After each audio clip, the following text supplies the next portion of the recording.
Canada's Charter of Rights and Freedoms, in plain English. John Cartier was Minister of Justice in 1982 when the Charter of Rights and Freedoms became part of Canada's Constitution. The Charter created constitutional protections for individual rights and freedoms. This included fundamental freedoms, legal rights, equality rights, democratic rights, and mobility rights. Now, with the Charter, Canadians can challenge in-court laws that restrict their rights or go against them. What are our individual freedoms? We have fundamental freedoms, which are the right to express your opinion, to belong to any group, to organize peaceful meetings, and the freedom to practice your own religion.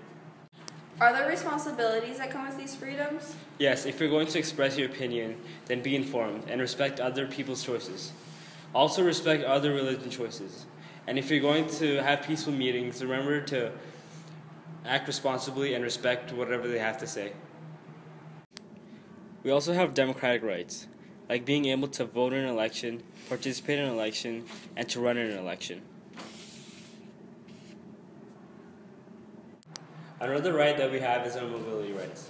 This right allows us to leave or stay in Canada, as long as you are a Canadian citizen or a permanent resident of Canada, and also move and earn a living in any province.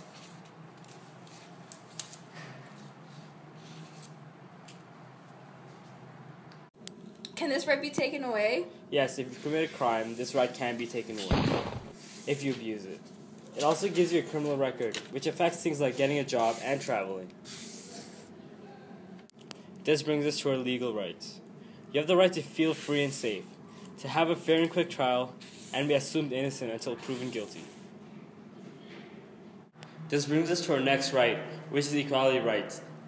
And yes, everyone is treated the same. Everyone in Canada cannot be discriminated against because of race, national or ethnic origin, color, religion, gender, and or mental or physical disabilities.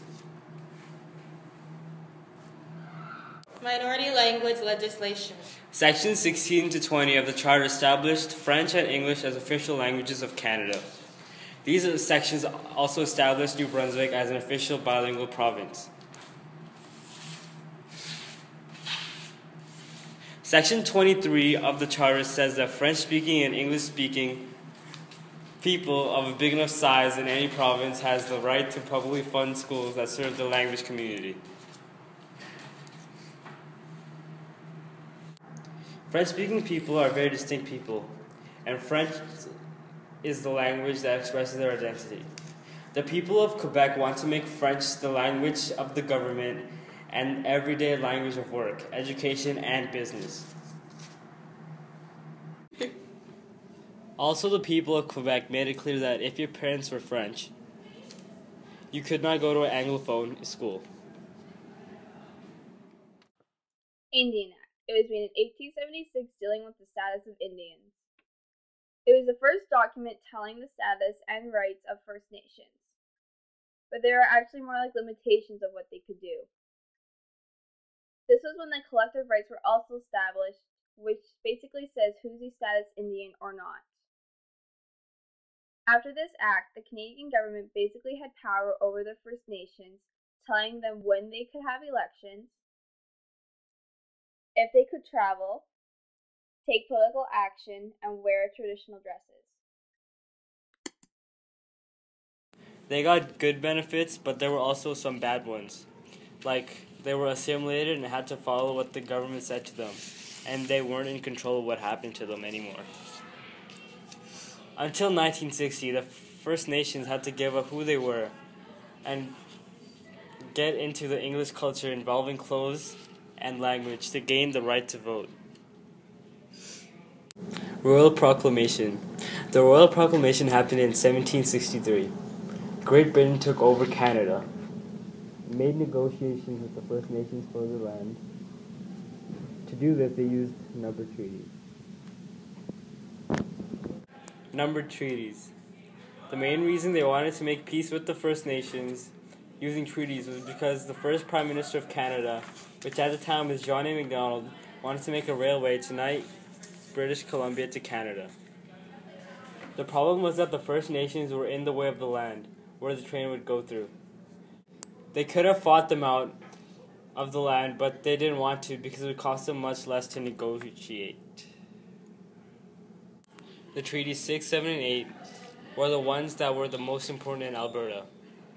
They dealt with healthcare, education, fishing and hunting rights, reserves, farming, and special benefits. The federal government gained more than they had lost.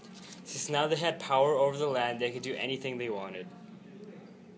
Métis treaties. There were also Métis people that lived on these lands.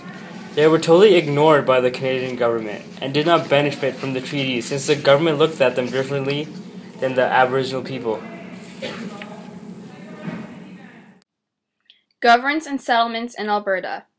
The federal government at the time was, of course, Britain. Because of the number of treaties, they got the land claims.